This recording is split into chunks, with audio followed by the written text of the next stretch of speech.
नमस्कार। छत्तीसगढ़ की राजधानी रायपुर से 280 किलोमीटर दूर सरगुजा जिले में रामगढ़ नाम का एक गांव है। बिलासपुर अंबिकापुर रास्ते पर पड़ता है। इस रामगढ़ गांव के पास एक ऐसी चीज है जो दुनिया का एक अद्भुत आश्चर्य प्रदर्शित करती है। यह है सीता बेंगारा गुफा। भारत की प्राचीनता को दर्शाने का यह अत्यंत पुख्ता ऐसा प्रमाण है कि सीता बेंगारा गुफा अर्थात शायद विश्व का सबसे पहला सबसे प्राचीन नाट्यगृह, नाटक का थिएटर। छोटा है, 40 फीट बाय 20 फीट, लगभग 44 से 20 फीट ऐसा इसका आकार है।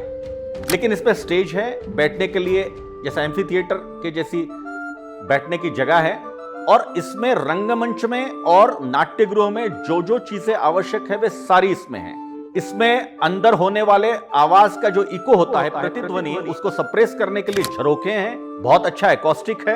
और इस गुफा में नाट्य खेलने के लिए जो जिस पद्धति से रचना होती है उस प्रकार की सारी रचना इसमें है।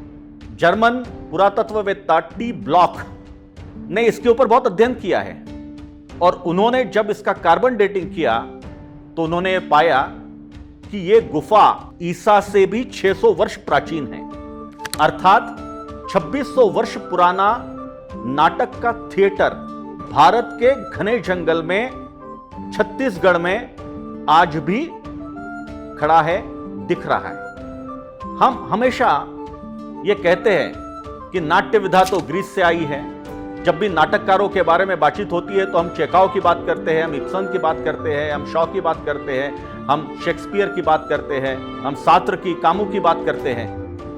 दुर्भाग्य है कि भारत ने जिस नाट्य कला को जन्म दिया विश्व में, उसके बारे में हम बात नहीं करते। नाट्य विधा के अनेक लोगों को सीता बेंगारा गुफा के बारे में मालूम ही नहीं है। ऐसा कहा जाता है कि कवि कालिदास ने मेघदूतम की रचना इसी गुफा में की है। और मजेदार बात, इस गुफा से थोड़ी ही दूर पे बिल्कुल बगल में जोगीमारा गुफा है।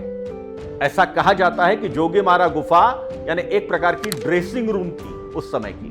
वहां पे सारे ड्रेसिंग से रिलेटेड सारी बातें होती थी और नाट्य खेला जाता था इस गुफा में। जोगीमारा गुफा में जो दीवारों पर अंकित कुछ ऐसा पुराना लिखा हुआ मिला है जो ब्राह्मी लिपि में है और पाली भाषा में है। उसमें वसंत का वर्णन है, कवियों के बारे में कहा गया है, हास्य विनोद के बारे में लिखा गया है। और वो जो लिखा गया है और अंदर की दीवारों में जो चित्र है, चित्र ईसा से भी 300-400 वर्ष प्राचीन है। ये सारे इस बात को दर्शित करते हैं, दिखाते हैं कि भारत यह कला की जननी है। भारत में नाट्य विधा फली और फूली।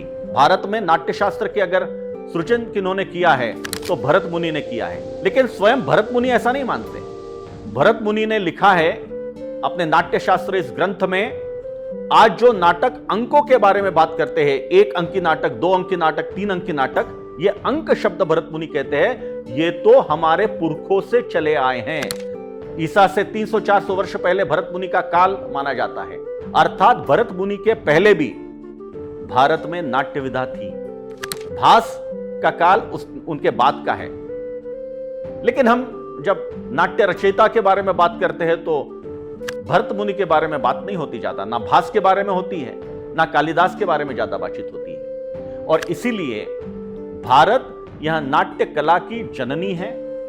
भारत ने इस प्रकार की अनेक कलाओं को जन्म दिया है, जिसका सबल और सक्षम प्रमाण है सीता बेंगारा गुफा, जो छत्तीसगढ़ के घने जंगलों में छिपी है और आज भी इस बात का परिचायक है।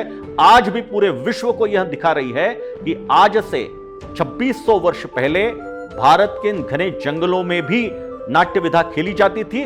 जब वहां पर होती थी तो स्वाभाविक है देश के जो प्रगत और उन्नत भाग है वहां पर और विकसित स्वरूप में नाट्य खेला जाता होगा। धन्यवाद।